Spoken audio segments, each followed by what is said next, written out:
नमस्कार, नाशिकचा शेफ या चॅनलवर आपलं खूप खूप स्वागत आहे. तर एक पॅन घ्यायचं, त्याच्यात थोडंसं तेल घ्यायचं आपल्याला, त्याला व्यवस्थित गरम करून घ्यायचं आहे. आता त्याच्यामध्ये एक मोठ्या आकाराचा कांदा असा स्लाइसमध्ये कट केलेला आपल्याला छान गोल्डन ब्राऊन होईपर्यंत फ्राय करून घ्यायचा आहे बरं का. मोठ्या आचेवरच करायचा आहे. तर त्याच्यामध्ये थोडंसं अद्रक आणि एक 8 ते 10 लसणाच्या पाकळ्या टाकून घ्यायच्या. थोडंसं सुकलेलं खोबरं आपल्याला टाकायचं, एकदम असं लांबसर कट केलेलं. 2 मिनटं याला पण फ्राय करून घ्यायचं आहे. आता मस्त आहे बघा, डार्क ब्राऊन झाला. तर त्याच्यामध्ये ना एक मोठ्या आकाराचा टोमॅटो असा लांबसर कट केलेला आपल्याला टाकून घ्यायचा आहे. तो पण फ्राय करून घ्यायचा आहे त्याच्यातच.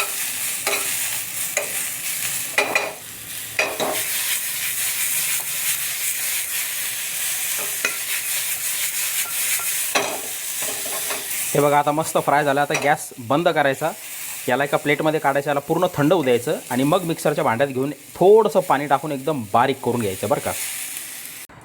आता एक कढई घ्यायची, त्याच्यामध्ये ना आपल्याला थोडंसं तेल टाकून घ्यायचं आणि त्याला गरम करून घ्यायचं व्यवस्थित. आता त्याच्यामध्ये ना थोडंसं जिरं टाकून घ्यायचं आणि हा मसाला जो आपण मिक्सरमध्ये बारीक केला आहे तो मसाला टाकल्यानंतर त्याला मस्त फ्राय करून घ्यायचं आहे. सगळं मिक्स करून घ्यायचं आहे त्याच्यामध्ये.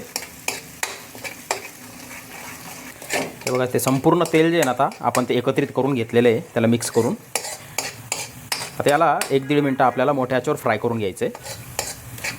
हे बघा, या आजूबाजूला हे तेल दिसतंय, हे तेल सुटलेलं आहे. आता याचा अर्थ आपला मसाला मस्त फ्राय झालेला आहे. आता गॅस आहे ना आपला बारीक करायचा.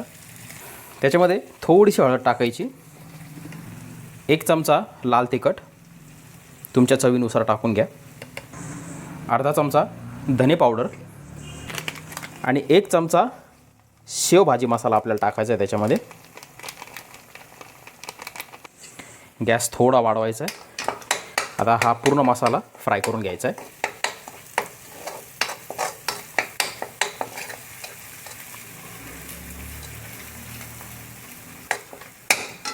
आता त्याच्यामध्ये ना थोडंसं पाणी फक्त टाकायचं, जेणेकरून हा आजूबाजूला जो लागलेला मसाला आहे ना तो पण असा एकत्रित व्हायला पाहिजे. आणि त्याच्यासोबतच ना या मसाल्याची ॲसिडिटी पण कमी होते पाण्यामुळे आणि फ्राय व्हायला मदत होते, ज्या प्रोसेसला भुना असं म्हणतात. हे बघा किती मस्त दिसतं, किती सुंदर दिसतोय मसाला. आता याला तेल सुटेपर्यंत आपल्याला 1 मिनटं फ्राय करून घ्यायचं आहे. हे बघा, आता आजूबाजूला तेल सुटलं आहे, मस्त फ्राय झालं आहे. ठीक आहे. आता त्याच्यामध्ये ना थोडंसं अगोदर मीठ टाकून घेऊ आपण, थोडंसं टाका, नंतर लागलं तर परत ॲडजस्ट करता येईल. आणि 1 ग्लास पाणी टाकून घ्यायचं. तर मिक्स करून घेऊ त्याला. सुरुवातीला 1 ग्लास पाणी टाकायचं आहे, प्रॉपर मसाला सगळा मिक्स करून घ्यायचा आहे, नाहीतर त्या मसाल्याच्या गुठळ्या तयार होतील त्याच्यात बरं का. हे बघा, असं कंटिन्यू मिक्स करत राहायचं आहे, म्हणजे त्या गुठळ्या त्याच्या तयार होत नाही. आता त्याच्यामध्ये अर्ध्यापेक्षा परत थोडंसं जास्त पाणी टाकायचं आहे, अर्धा ग्लासापेक्षा जास्त. म्हणजे टोटल 1.5 ग्लासपेक्षा थोडंसं जास्त पाणी आपण त्याच्यात टाकलेलं आहे. तुम्हाला जर घट्टसर किंवा पातळसर पाहिजे असेल ना तर तुमच्या आवडीनुसार तुम्ही याची कन्सिस्टन्सी ॲडजस्ट करून घ्या. हे बघा, तर हे बघा कट दिसतोय कसा आला आहे. हे बघा, 1 नंबर. आता काय करायचं, त्याच्यामध्ये शेव टाकून घ्यायचे आहेत आपल्याला. थोडासा गॅस फक्त वाढवायचा आहे, मिक्स करून घेऊ. हे बघा, तर्री, याला म्हणतात तर्रीन शेवभाजी. मस्त हिरवीगार अशी कोथिंबीर त्याच्यात टाकायची. शेव टाकल्यानंतर ना जी ग्रेव्ही ना आपली ती घट्ट होती बरं का. तर त्या हिशोबानेच तुम्ही पाणी टाका त्याच्यात. थोडंसं पातळ जरी राहिलं ना तर काही प्रॉब्लेम नाही, कारण नंतर शेव टाकल्यानंतर ती घट्टच होणार आहे.